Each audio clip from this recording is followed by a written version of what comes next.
few days spent having to tidy up around here. I showed this part in the previous video, but I've carried it on. I've sorted all my canes out and tanks and that. I've shifted all the rubbish from along here.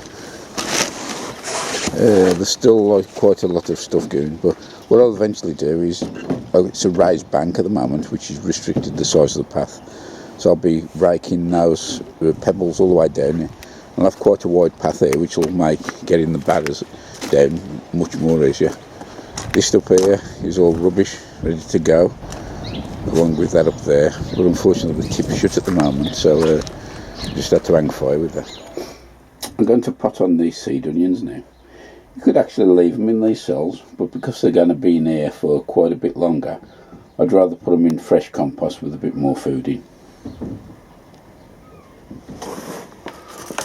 This mix will probably see the onion ready all the way till it goes out into the ground now. I'll just lightly fill the pot up, just make a little depression in the centre and try and plant it the same depth as the plug soil.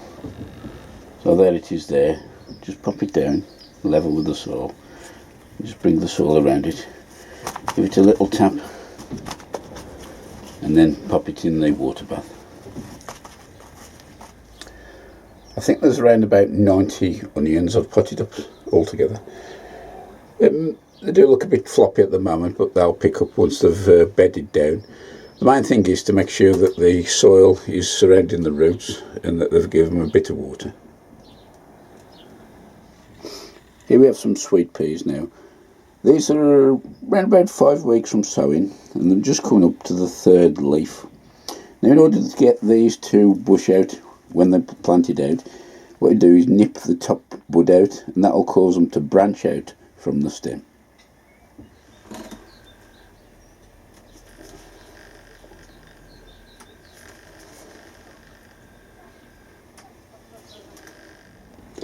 I've given these the haircut now, and sweet peas are fairly tough guys, so I'm going to put these out into the allotment cold frame. I've still got temperatures hovering above 0, but I'll put a little candle in there and that just keeps the edge off.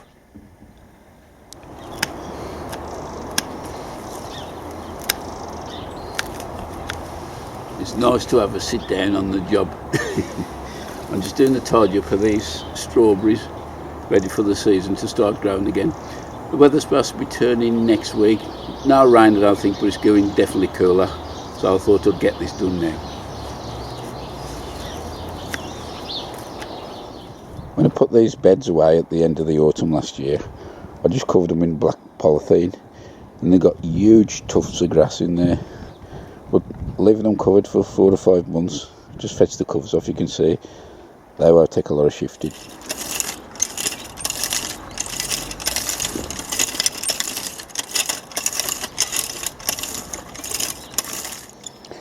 I've just run the hand tiller over these 3 beds now. This is where the potato buckets are going to be destined for. What I'm going to do is cover the whole complete surface with horse manure and then just plant the buckets in between.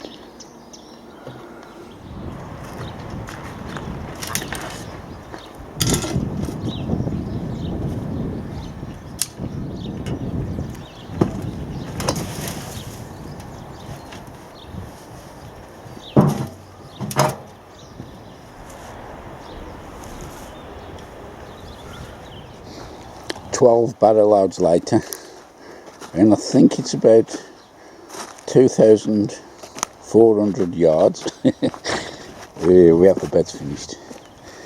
It's hard work shoving that, it's quite heavy, but that's right over there. I'm just going to leave that now. I don't even think I'm going to cover it. As I say earlier, the potato buckets will go on the top of there. I might sink them down a little, but that'll rot down nicely over the year, ready to turn in for the new season. For those gardeners out there that still dig the traditional method and suffer with back issues, pulled muscles, or even worse still, sciatica, to show this thing that I use and I'm digging.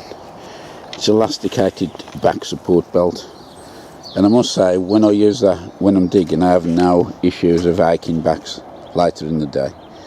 Available from our favourite auction site, around about 10 quid.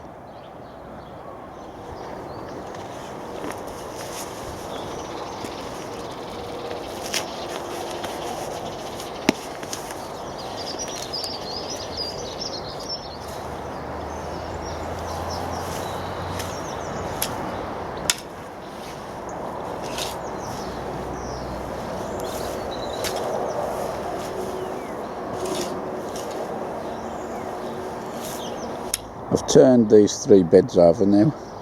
Well, 2 3/4. There's just that little bit there. I'm still undecided yet what to do with them. Them are the Savoy cabbages. It's 2 or 3 started to look decent now, so I might just leave them just for another week or 2 and then decide on whether they're going to come out or not. So that's that done now. I'm going to have a look onto another bed. I know it's the 1st of April, but underneath here is my final bed of Sarpo Mira from last year. So I've got the unenviable task of harvesting them. I'm not looking forward to it. Fortunately for me, there's only 4 rows, so I should be able to struggle with that. I must say though, potatoes coming out good. They've even started sprutting, and no slug damage at all, or can't see any scab either.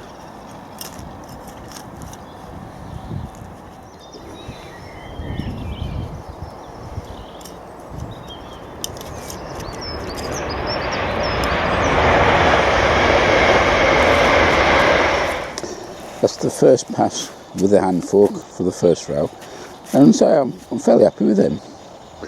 Nice and clean. I did have, surprisingly though, about 4 or 5 of the slugs are dead, which is unusual for me. I rarely get slug damage on the Sarpos, but on this occasion we did. However, these would have survived. I'm in good nick. So that's the first row done. I'll harvest the rest, but I will go along, as I said, with the garden fork just in case, because I'm sure there's some quite a lot deeper underneath.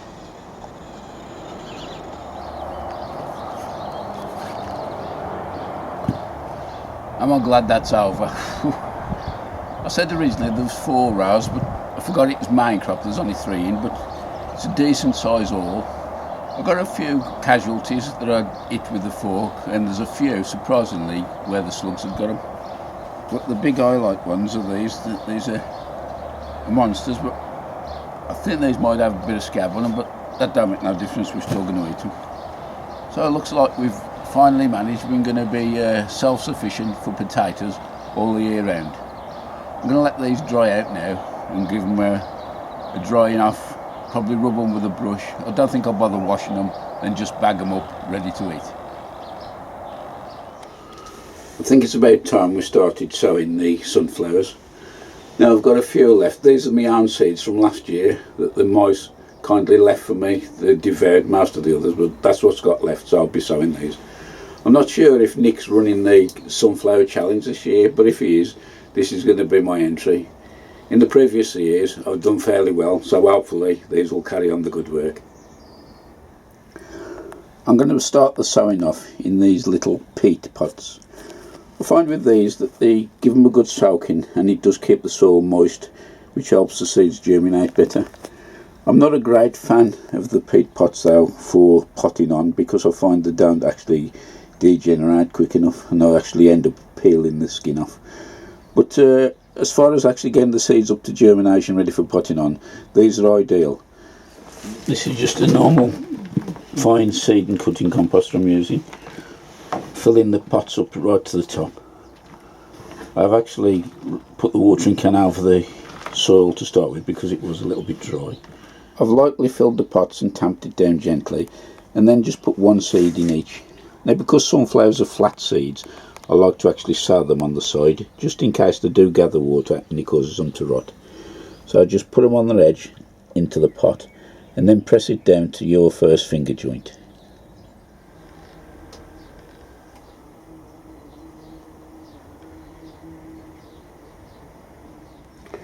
So there they are, all labelled up.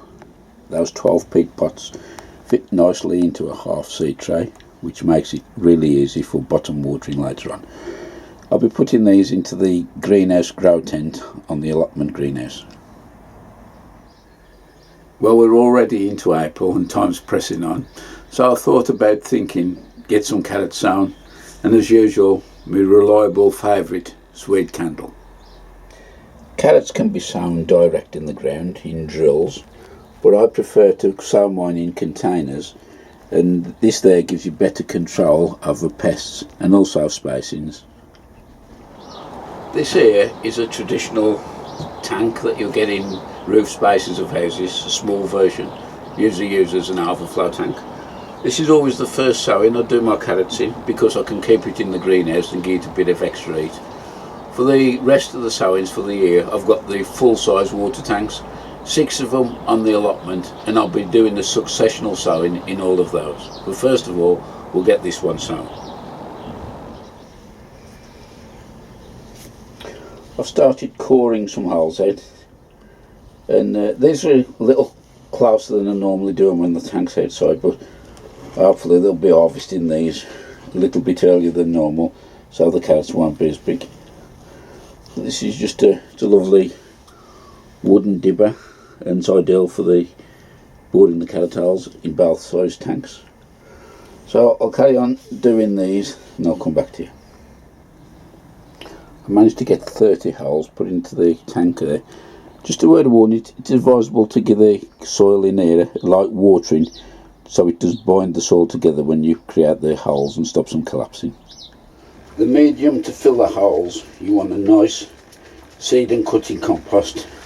No nutrients or very little nutrients in it, but the main thing is sieve it, because the last thing you want is any stones in there, because that will cause the carrots to actually fork. Done a little bit of improvisation here. This is a normal drinks bottle, I've just cut it off, and into there I've put the sifted soil we've just done, and it's easier then to guide the soil to actually fill the stations. What I find to do is just bob a little cane up and down, and it lets the soil come out quite easily. With the stations now filled, all we need to do is create a little flat surface within each pocket. I'm just using the upturned dibber to do that.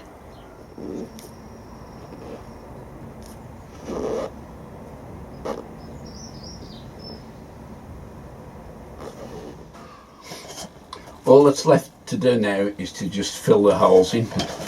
What I'll do, I add a bit of vermiculite to the sieve compost that I've previously used for the holes. Mix that together, and all that's left then is just to top the holes up. And one final thing, just bed it all in with a drop of water. Well, it's been a funny old week again. I seem to have done a lot of work, but turn around and look and can't see what I've done. A lot of jobs left unfinished. Still got a load of rubbish to get down the tip, but that's closed. There's nothing we can do about that. Everywhere we turn now, we're faced with this horrible virus, COVID-19. But it's all totally irrelevant when you look at it in perspective. There's lots of people, the poor souls, that have lost their lives, people that are fighting for their lives, and also the people, the brave people, who are going out their way, comfort zone, to do their jobs to help try and prevent this. So from me personally, thank you very much. We did have a real good turnout last night in our street to show our appreciation at 8 o'clock. Really well deserved, and I hope that's carrying on all over the country. So keep your eye out on the National Allotment Society website, because there are regular updates. In the last few days there's been one about bonfires, and there's also one in the last, I think it was the 2nd of April. That was regarding travelling to and from the plot. I will put a link at the bottom for you to click on to have a look at, and that'll give you the latest scores. But that's about it from me. In the next episode I hope to take you on the tour of the plot, because the plants are growing that rapid. I'm just playing Tetris, moving stuff around. So until the next time, do stay safe out there, take care, stick by the rules, and I hope to see you soon. Bye for now.